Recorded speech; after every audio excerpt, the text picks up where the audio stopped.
Que tal? Benvidas e benvidos. Temos unha nova edición de 0 a 100 por diante. Estamos na cidade de Ourense e hoxe imos a chegarnos aquí nesta cidade e neste centro educativo, no IES o Couto da cidade das Burgas, pois a unha titulación que fai unha década non existía. Falamos da Escola de Enxeñaría Aeronáutica e do Espazo da Universidade de Vigo, que fai 10 anos empezou a impartir a titulación aquí. E onde imos ir ata este centro? Pois da man da que foi, non fai moito tempo, a primeira muller que se doutorou ali e que hoxe en día estudia sobre todo isto que estamos vendo aquí detrás, non? Que eses trebellos, vou a dicilo así, que mandamos ao espazo, pois resistan esas condicións extremas. É unha maneira de simplificalo, así que mellor que non lo conte ela mesma. Uxía García Luis, benvida. Un aplauso para ela, por favor. Que tal, Uxía? Benvida. Hola, toma asento, por favor. Bueno, hoxe un día especial para Uxía porque volve un pouco o seu instituto tamén, non? Non só estreaches esta titulación da que falaba eu, Enxeñaría Aeronáutica do Espazo da Universidade de Vigo, que se fixo aquí en Ourense, sino que ti fai moi pouquiño tempo, porque aínda eres moi nova, eras unha destes rapaces que están aquí. Exacto. Como hai que empezar por algún momento, e xa que teñen eles este exemplo tan próximo, no? Falemos por ese momento, ¿no? Tiñas a súa edade, estabas en bacharelato, como era esa Uxía que seguramente non sabía o que lle iba a debir o futuro, como te fuches encarreirando hacia esta titulación? Como foi? Pois, bueno, desde que estuve aquí no instituto, a verdade que teño que decir que tiña os profesores moi bons bueno, a mí flipaba a parte tanto de matemáticas como física en concreto, entonces, pois a raíz de eso, do que me gustaban esas asignaturas, pois animeime a tirar por unha carreira tecnológica, que en principio, pois, tiña claro que iba a ser unha ingeniería, pero nin idea de cuál. Sí que é verdad que tiña un compañeiro aquí nestas mismas clases que era Marcos Casanova, que él sí que estaba segurísimo que quería facer aeroespacial, houve esa oportunidade aquí en Ourense e de tanto falar con él durante todo o curso, pois ao final animeime a, como xa digo, non tiña moi claro unha ingeniería ou outra, tirei por esa e a día de hoxe, vamos, non me arrepinto para nada, toda a carreira encantoume e eso, que é un acerto, vamos. Bueno, é unha mostra tamén, vamos a dicilo así, de cartos públicos ben empregados. Quero dicir, a hoxe Marcos, na charla que tiñamos antes, está na Axencia Espacial Europea, traballando para a Axencia Espacial Europea. Ti estudiaches aquí en Ourense e estás non só dando clases, sino que investigas un pouco nisto que vemos aquí detrás, que nos falarás diso, pero entendo que se fostes a primeira promoción, o mellor houve algunhas dúbidas ao principio, non? Porque no Estado sí que, e en Europa xa ten moita trayectoria a titulación.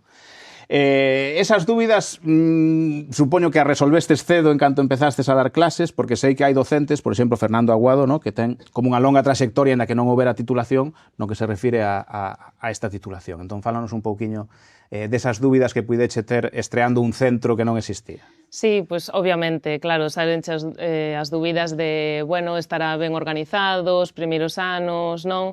Pero bueno, sí que é verdad que, bueno, no que foron os primeiros anos nos que estrenábamos todo, pois quizáis algúns laboratorios non estaban de todo dotados, porque é normal, porque as cousas vanse creando tamén pouco a pouco, pero ahora que son profesora tamén vexo todo o esfuerzo que supón por parte dos docentes, pero, bueno, xa houve un equipo, creo que, de profesores que estaban moi implicados. Eu creo que tamén por parte deles o ser unha titulación nova tamén lles motiva. Entonces, pois, eu creo que a calidad ao final foi moi boa. Despois fun a estudiar a un máster a Madrid e non notei, digamos, diferencia de nivel con respecto aos meus compañeiros. Obviamente, pois hai xente que moito millor, outra peor, pero non que tuveramos unha base moi distinta. Entonces, nese sentido, deume seguridade de que estaba ben formada e que, bueno, pois que un bo lugar para estudiar a carreira. De seguido nos metemos en materia, é dicir, na materia aeronáutica e aeroespacial, pero por se hai algún alumno ou algunha alumna Despois falaremos da representación feminina en titulacións técnicas que cada vez é maior, ¿no?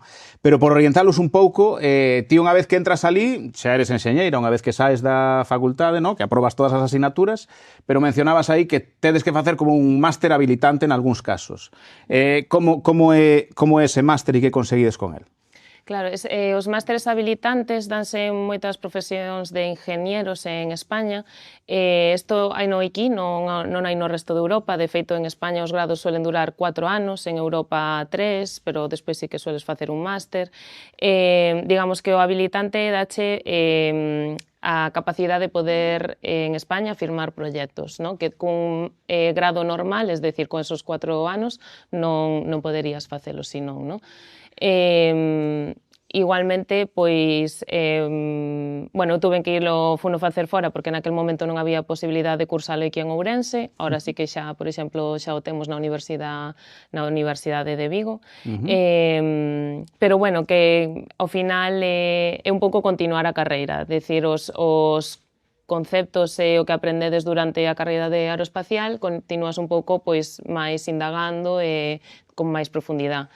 Pero, vamos, outros compañeiros meus fixeron outro tipo de másters diferentes, máis especializados, digamos, este un pouco máis generalista. O resto de másters, pois, se tú tes claro que che gusta un campo en concreto, pois seguramente o que suele facer a maioría é intentar focalizarse nun campo deses. A mí sempre me gustou todo. Nunca tiña unha rama na que, pois, teño claro que hai que dedicarme a isto. Así que, pois, para min o máster habilitante foi unha oportunidade de continuar formándome, pero, bueno, sin quitarme de poder estudiar algún ámbito u outro. E hoxe en día compaxinas o que? A docencia coa investigación, ¿no? O sea, eres profesora aquí e despois tes proxectos de investigación. Sí, despois de acabar o máster, bueno, cando eu fixen o máster en Madrid, eu nunca me desliguei da Universidade de Vigo porque tuve a oportunidade de investigar en remoto con profesores que naquel momento eran profesores meus da escuela, ¿no? En ese momento, pois, eso, tuve a posibilidade de empezar a investigar, de ver o que era. Entonces, en base a esa primeira entrada no mundo da investigación, gustoume moito. Entonces, cando acabei o máster, decidín continuar os estudios de doctorado con eles mesmos tamén, porque a experiencia co grupo de investigación foi moi boa. Eso, despois de facer o meu doutorado, pois foi cando presenteime unha plaza de profesora na universidade e agora pois teño a miña parte de profe e a parte que non deixo de investigación no espazo. Pois Uxía era unha alumna de bacharelato interesada pola parte tecnolóxica e de números. Hoxe está nos contando aquí a súa historia no que foi o seu instituto aquí no IES o Couto de Ourense. Se algún destes rapaces ou rapazas quere preguntar algo en algún momento, que levante a man, que seguro que Uxía está encantada de responder. Pero imos encarreirarnos un pouco o que é a aeronáutica e a enxeñería aeroespacial, non? Que é un pouco a túa especialidade. Por diferencialas un pouco e por falar desta ciencia ficción, non? Que vemos o do espazo, aínda nos parece a moitos, sobre todo os que aínda pisamos a terra e nunca entendo que poderemos ir fora, parecenos ciencia ficción todo iso, non? Pero digamos que a aeronáutica é como todo moito máis estandarizado, ¿no? Quero dicir, pues, entendemos por aeronáutica o mellor os avións comerciais, ¿no? Que, bueno, teñen como unha marxe de voo, ¿no? Sempre máis ou menos parecida, pero, sin embargo, a enxeñería aeroespacial dicimos que é ciencia ficción a nivel de rúa porque un pouco aínda sigue sendo así, ¿no? Explícanos un pouco as diferencias que hai entre unha cousa e outra, por se algún rapaz ou rapaza dice, pois eu prefiro dos avións ou non, a min igual me motiva máis como lle acabou motivando ao Uxía o do espazo. Sí, pois, a ver, a min o que... Bueno, eu de feito empecé como máis traballando o meu traballo final de grado foi máis na parte aeronáutica con estudios de mecánica de fluidos de como se fan unhas pezas duns avións, pero despois a raíz desta oportunidade de empezar a investigar no grupo, pois comecei a traballar no espazo, pasei dun ámbito onde todo eran fluidos a outro onde non hai ningún, estamos no espacio, estamos no vacío, o sea que, como a quen di, todo o traballo que fixera, bueno, non, porque na carreira aprendín de todos os campos, ¿no? Pero que supúxome, bueno, pois aprender dun mundo novo, ¿no? Pero, sin embargo, quero dicir, ahora apasioname este ámbito porque se o comparo, por exemplo, co que decías ti da aeronáutica, a aeronáutica, se vemos un avión de Airbus ou un avión de Boeing, bueno, máis ou menos son parecidos, non? Pois por que? Porque as condicións nas que eses avións operan e voan son moi similares, entonces solemos chegar a solucións de diseño máis óptimas, pois moi parecidas. Que pasa no espacio? Pasa todo o contrario. No espacio lázase satélites porque hai unha persona que ten unha necesidade. Esta persona, por exemplo, pode ser un científico, pode ser que quere investigar galaxias que están moi lonxanas, queremos dar unha cobertura de satélite por tipo GPS, por exemplo, comunicacións, non? Hai unha necesidade. Entonces, a partir desa necesidade é cando nace un proxecto e nace un equipo que traballa en dar unha solución. Que pasa? O espacio é enorme, non ten nada que ver un satélite que opera a baixa altura na Terra, como outro que está a unha altura máis elevada, como ir a Júpiter, como ir ao Sol, moi cerca, como ir a outros planetas e aterrizar robots ou rovers noutros planetas. Entonces, cada unha desas misións ponnos nunhas situacións de contorno, o sea, nunhas cargas, nun ambiente que é moi diferente un de outro, entonces, ao final, é moi divertido porque tes que diseñar para especificamente esa cada misión é diferente, esa misión, claro. Exacto, cada misión é diferente, entonces eso creo que tamén é o bonito que ten, ¿no? Que cada día estás enfrentando a un novo reto. Claro. Que a produción industrial dos avións está todo como máis estandarizado, supoño que máis regulado, porque tamén falamos de pasaxeiros e hai que cumplir regulado tamén está o espacio, que non pode explotar algo no cohete, nin queremos, sale moi caro lanzalo, e tampouco queres que no espacio ten que ir todo moi ben, pero bueno, sí que cada vez... Xa vexo máis levantadas, o cal é unha boa noticia, así que collede por aí. A ver, podemos empezar por ti. Como te chamas? Hola, eu chamome Joel Domínguez Rodríguez, quería facerche unha pregunta máis persoal que pareceme importante, xa que é unha cousa que os rapaces e rapazas de hoxe en día non somos capaces de asimilar, que como unha persoa cunha carreira tan lonxeva como a que levas, como levaches a presión de cara a cando tiveches que ir a BAU, cando tiveches que facer o traballo de fin de grado e tiveches que afrontar momentos da túa vida que non sabías se os ibas a poder realizar. Bueno, unha boa pregunta, porque, bueno, a nota de corte antes deste despegue de Uxía estaba aí, ¿no? Que é por onde vai el e van todos estes rapaces que están en segundo bacharelato e que teñen aí esa misión tamén. Sí, a ver, é complicado, son unhas épocas duras, en concreto o segundo de bachiller, é moita presión. Eu creo que a presión depende tamén do que cada un de vos elixades.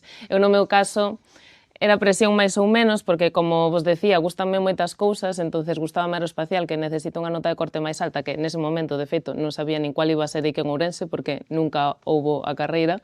Pero como tamén me gustaba, por exemplo, outras ingenierías como mecánica, así que era un pouco máis baixa, bueno, dixen, a ver, se non vou pa unha, vou pa outra, e seguro que me gustan todas. Entonces, de todos modos, non o sei, con moito traballo, son unha persona moi pragmática, de todos modos, creo que bastante tranquila, o sea que, bueno, diríavos que fagades todo o que este na vosa mao, que vos esforcedes por lograr o que queredes, que é un ano moi duro, pero que despois merece a pena si estudiades o que vos gusta. E nada, eso, pero que estedes tranquilos, que sempre que vos fagades todo o que este da vosa mao, salga o que salga, seguro que vos vai moi ben, vaides estar contentos e satisfeitos.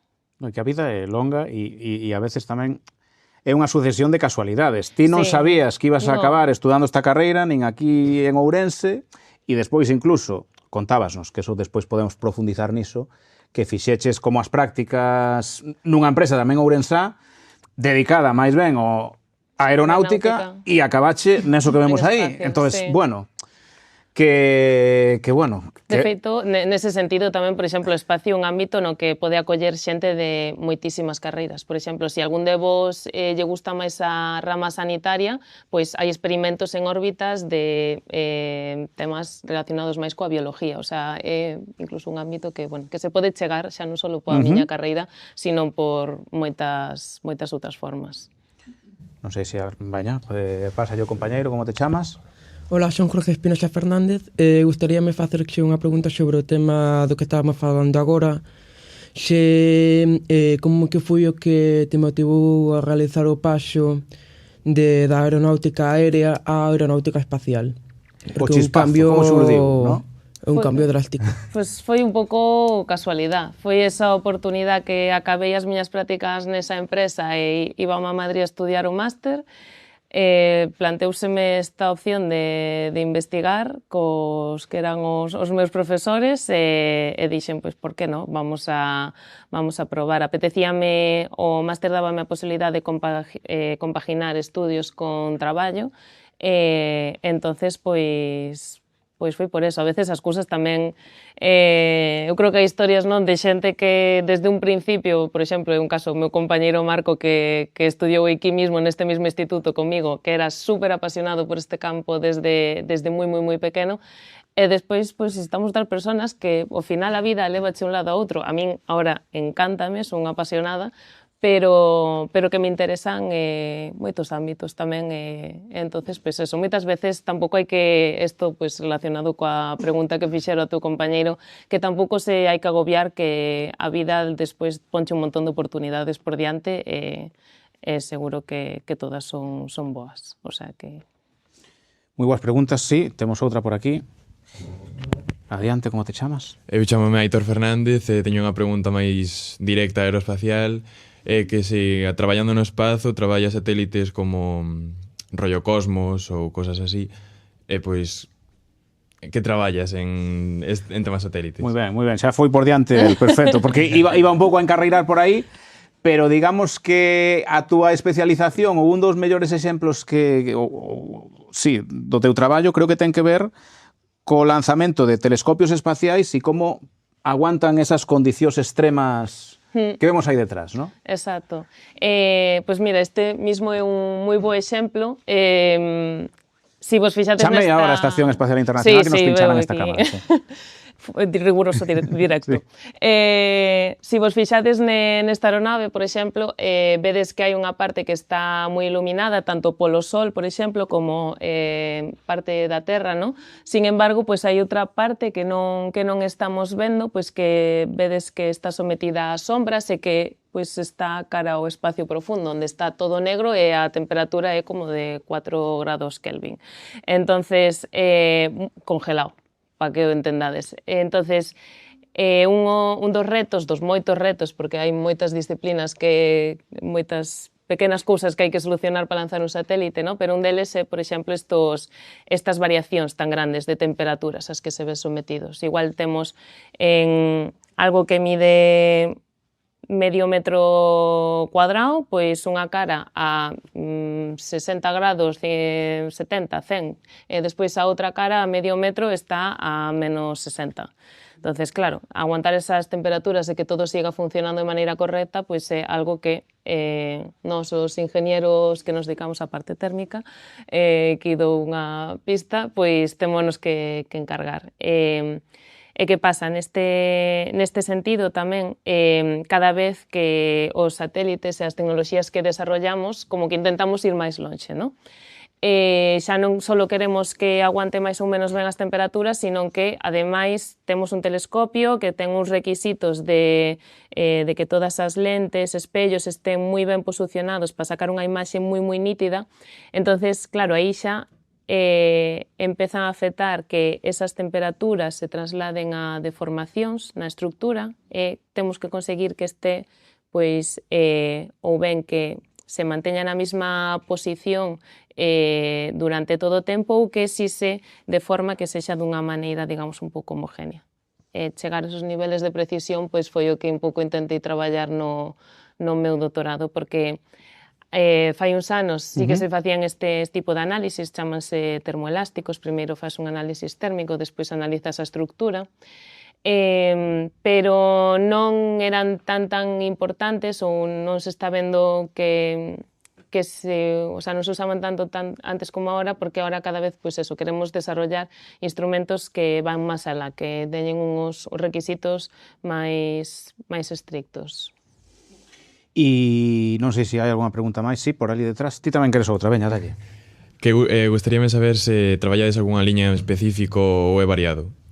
No, o sea, dentro do noso grupo de investigación, por exemplo, que o grupo de tecnologías aeroespaciais, que está dentro dun centro que é Atlantic, da Universidade de Vigo, estamos profesores de feito é unha moi boa pregunta, estamos profesores de moitos ámbitos. Somos un grupo moi multidisciplinar. Hai profesores de telecomunicación, de informática, de aeroespacial, de mecánica, de moitos ámbitos, xa digo, porque se necesita xente que saiba de todo, non só específico de aeroespacial, sino que ese satélite ao final leva unha antena, necesitamos pois alguén de comunicacións e así. Entonces, eu en concreto centrome máis nos proxectos na parte de diseño térmico estrutural, pero si pois hai que dar apoio a outras áreas, pois tamén intentamos.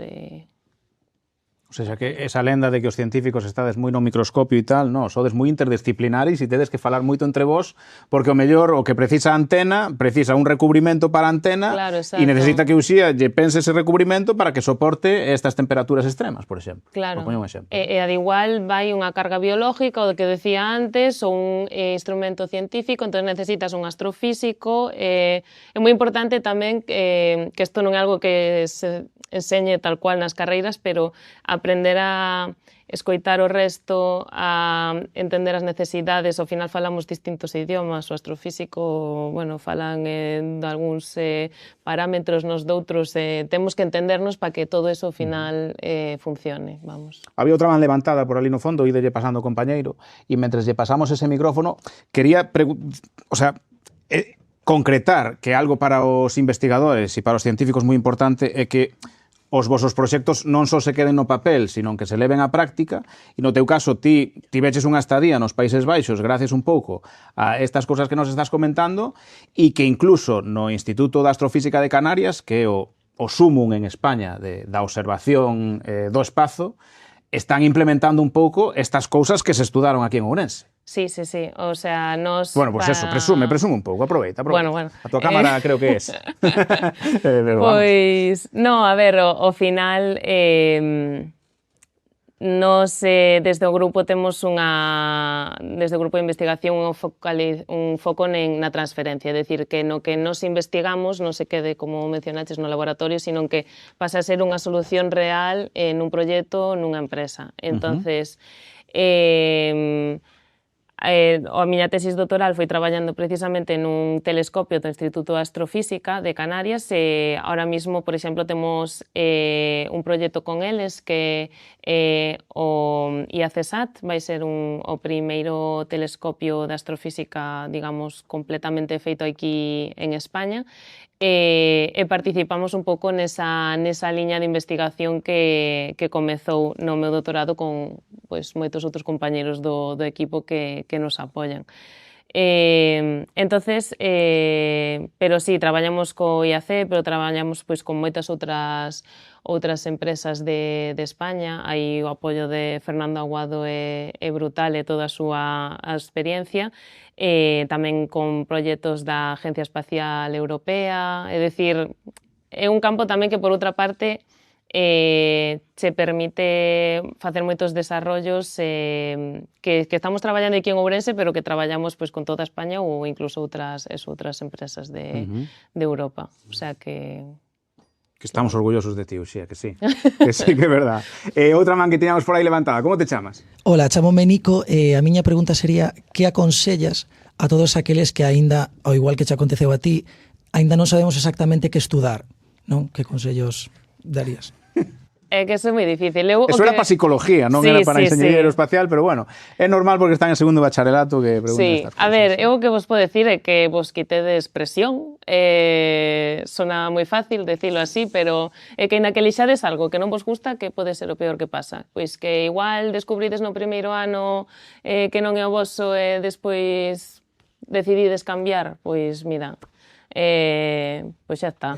Que ahora vedelo como que hai que 18 anos ir á universidade, pero despois é que un ano da tua vida que igual estuvera estudiando unha carreira que non che gusta, despois queres moverte a outra, non significa nada. De feito, hasta eu creo que fala moi ben dunha persona que toma as riendas e que dice, oye, pois isto non é o meu e vou a moverme a outra, vale? Que atreverse a eso, que non é fácil tampouco, pero vamos, que eso, que vos quitedes presión, vamos. E despois unha segunda pregunta, cal crees que é o maior desafío da túa carreira? Pois igual... Ven tú, a facer as preguntas, si queres. Igual na liña desa que comentaba antes de que... bueno, ahora estou vindo máis a parte de investigación. Na carreira, a min, a veces falase fácil, difícil, a min pareceme difícil un montón de cousas que outra xente lle parece fácil, pero ao final eu creo que se faz o que che gusta, pois lle ganas e consigues o que queres. Pero do máis difícil do que eu me encontrei tamén precisamente, pois eso, facendo doutorado, era o traballar con outra xente que non, con un ámbito que non ten nada que ver co teu entenderse. Como eu lle explico o que necesito, os resultados que podo sacar, e como el me transmite a min, porque, claro, son cousas, igual, imaginados un telescopio para pues, a materia oscura, detectar, o sea, cousas que de verdad para min quedan moi fora do meu ámbito de conocemento. E xa non é que necesite saber un pouco, sino que é unha persona experta, necesito isto en concreto, e pola miña parte tamén. Entonces, ese entenderte entre tantas disciplinas que interveñen na creación dun satélite é complejo. O sea, e xa así, por exemplo, igual parece unha tontería, pero metes outro idioma, o inglés, que é fundamental para cualquier mundo tecnológico. Of course, yes. Pues parece que no, pero, oye, uno se expresa... Sí, a mí non mires. Uno se expresa igual en galego, castelán que en inglés.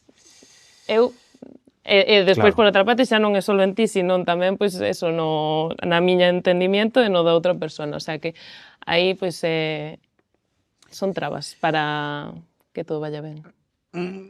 De todos os que preguntaron, a pesar de que hai moitas chicas aquí, preguntaron solo chicos. Por que digo isto? Porque dos 250 alumnos que estudaron esta carreira tan exixente e da que saen, pois, mentes, vou dicir, brillantes como a de Uxía, polo menos por todo o traballo que levas feito, e ti eres muller, non sei ti como viviches o de estar nunha carreira técnica que tradicionalmente, agora cada vez menos afortunadamente, porque sabemos que aquí hai moitas rapazas, aínda que hoxe non pregunten, pero como viviches ti por ser a líder de proxectos de investigación ou integrarte en equipos máis masculinos? O sea, sigue habendo un pouco de sesgo, xa non o hai, o teito de cristal por fin se está rompendo.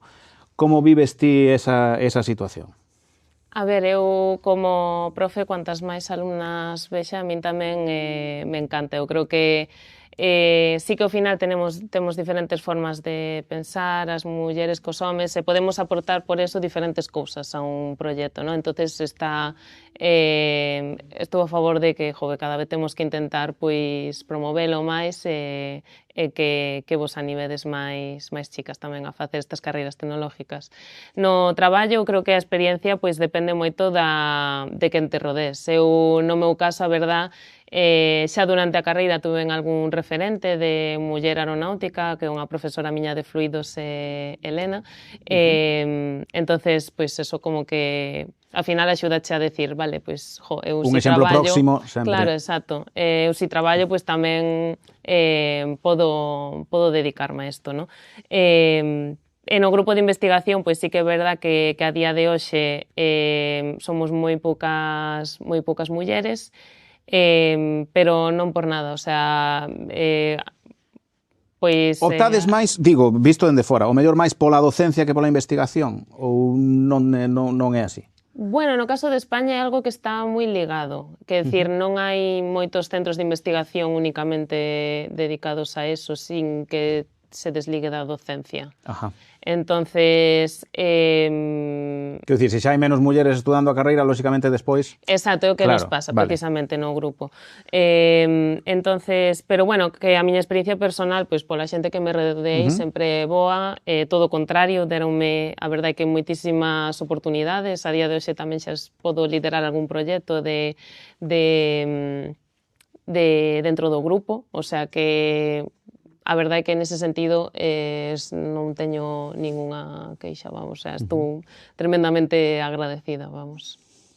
Xa por ir un pouco rematando a maiores das preguntas que queiran facer os alumnos e as alumnas, por meter tamén un pouquiño de actualidade e conceptos que como xornalistas e que están nos medios, ¿no? Falamos de satélites, de telescopios, de cousas que se envían ao espacio, e a todos nos sona o nome de Elon Musk, ¿no? Como o que está democratizando xunto con outros grandes magnates, pois véxese Jeff Bezos en Amazon, que tamén ten a súa liña, ¿no? de mandar a xente ao espacio, ainda que só sexa ver dende a estratosfera só un pouquiño e baixar o tema do espazo, pero a pregunta vai máis por si o mellor estamos petando demasiado o espazo de cousas. Quero dicir, porque ti dicíasme que isto está regulado, que hai que cumplir unha serie de normativas, pero ao mesmo tempo fai pouco era noticia que se vían todos os satélites de Starlink perfectamente alineados, que eso era algo que parecía inconcebible, ¿no? Que alguén da esfera privada se estea dedicando a algo que antes estaba reservado a grandes axencias espaciais, como pode ser a NASA ou a ESA, ¿no? Entendo que para alguén que se dedica ao teu eido está ben, porque ao final é maior empregabilidade para vos, pero ti como vives un pouco esta democratización do espazo que estamos vivindo? Porque supoño que ten pros e contras, e o mellor a pregunta é moi ampla, pero, bueno, aí xa deixo. Sí, a ver, claro, desde o meu punto de vista ten moitos pros, no sentido, pois, toda o pulo que lle deu Elon Musk ao espacio, sobre todo co desarrollo que seguro que vos sona de cohetes que se poden reutilizar, por exemplo, isto fai que antes a maior barreira que hai para acceder ao espacio era o coste do lanzamiento. Tú, cando lanzas algo, lánzalo, pagas por cada kilo que lanzas, ¿no? E antes os costes eran enormes.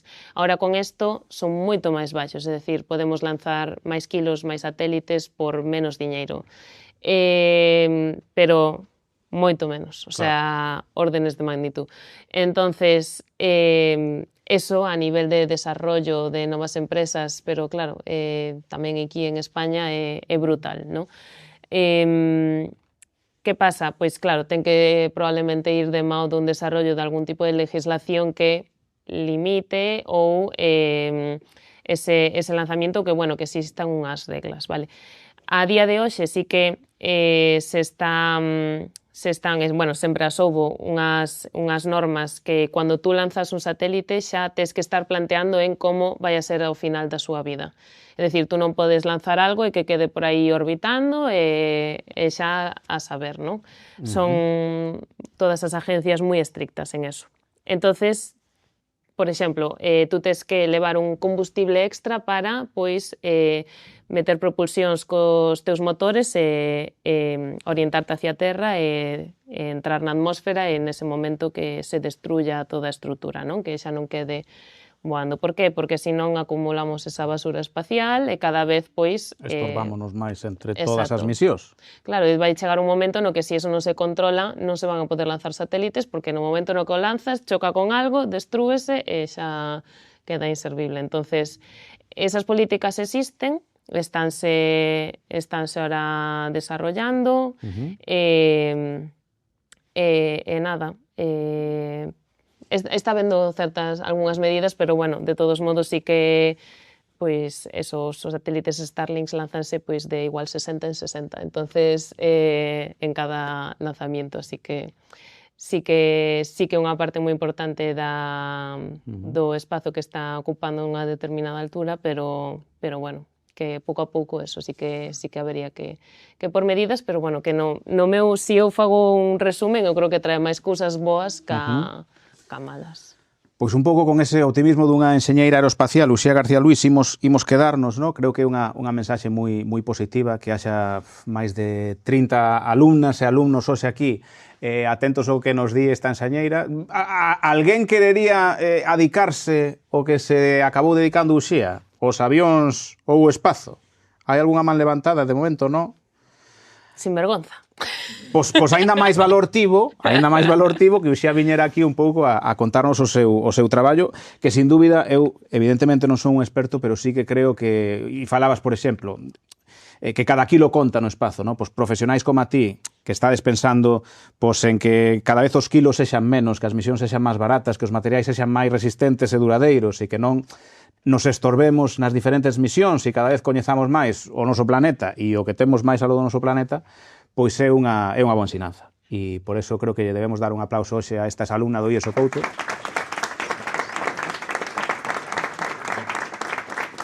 Así que imos así despedirnos. Moitísimas gracias, Uxía, por ter estado connosco, e a xente que é fiel ao 0 a 100 e que quere escoitar máis historias de profesionais científicos e técnicos en Galicia, estades convidados á seguinte visita que fagamos a un centro de secundaria. Moitísimas gracias. Moitas gracias.